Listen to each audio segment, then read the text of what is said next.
Ang Pilipinas isa ka pungsod nga mabaskog kag manggaranon pag-abot sa agrikultura. Ini ang nagahatag sang pagkaon sa mga Pilipino kag nagahatag man sang trabaho. May maayo nga klima sa aton lugar gani madamo sa mga produkto ang makuha. Diri man nagahalin ang mga material nga ginagamit naman sa paghimo sang bag-o nga mga produkto. Pero kapuso, nakahibalo ka bala nga pwede gid ipares ang agrikultura sa turismo? Sarang mahatagan sang kalingawan ng aton mga kapuso, kadungan man sang paghatag sa ila sa mga produkto nga healthy.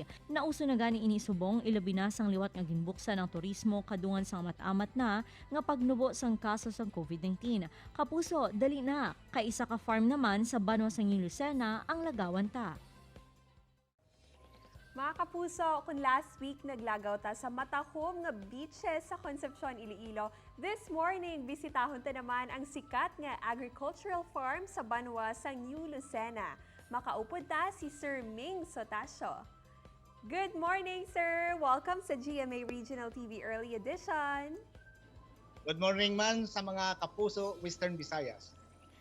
Sir, pila na katuig na nag-operate ang inyo agricultural farm, Sir Ming? Late 2019 nag-start. So almost more than 2 years na.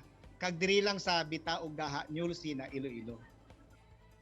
Paano gid ini nag-umpisa nga anatuon sa agrikultura ang tema sini? Of course, with the help sang mga relatives and friends, especially sa Department of Agriculture sa provincial capital, mga employee na nagbuligid, kag with the support man sang New Lucena LGU na conceptualize ni ang a learning site before for agriculture and then into agritourism na destination. Ano-ano ba lang pwede ma-enjoy sa mga kapuso naton nga mabisita sa inyong nga farm? Kung magkanto kamo di sa farm, ma-enjoy gid kamo sa kag mag-relax sa ang mga kapuso sa peaceful ambience kag sa fresh air. May event place, hall para sa meeting, seminar, parties. May swimming pool man, kag may kubo, tipi huts, kag may kamalig man para sa day and overnight accommodation. May bar man kita, kag pwede na-serve sang fresh food from the garden. May tiyanggi man nga very affordable ang presyo gid. Kadto kita sa agricultural products and activities sa lugar. Ano ba lang mga ini? May vegetable garden kita para sa litos, talong, pipino, katumbal, kag sari-sari nga mga ulutanon. May kapayas man kag sari-sari nga mga fruit trees.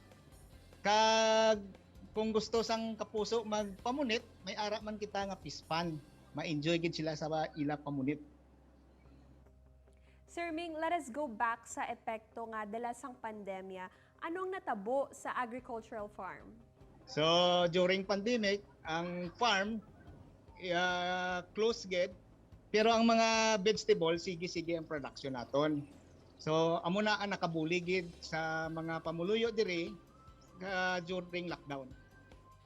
Paano ginasigurado sang management nga mapabili ng safety and health protocols kadungan sang liwat na nga pagbukas sini? Ga-observe kita sang health and safety protocols, may guest monitoring, may temperature check, reminder signage, wear your face mask, social distancing, kag may clean wash area gid kita. Sir, anong mga tika nga ginahimo agod masiguro nga na-maintain ang katinlo kag syempre ang pag-grow sa mga pananom? Para ma-maintain ang aton nga katinlo sa accommodation, cleaning and disinfection na pagkatapos gamiton. Sa basura naman, may waste segregation kita. So ginapain naton ang mga madunot kag hindi madunot. Ang madunot butang naton sa composting area. Kapag na-compost na siya, amo na ang ginagamit naton sa nga abono sa aton mga tanom. Sa mga kapuso, kung gusto nyo mag-relax, mag-enjoy sang farm ambience, Pwede gid kamo kakanto sa diri sa Amon.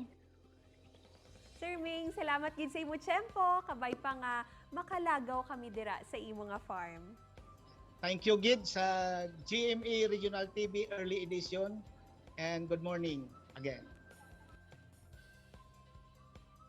Duga nga impormasyon kag good vibes sa pagbalik sang GMA Regional TV Early Edition.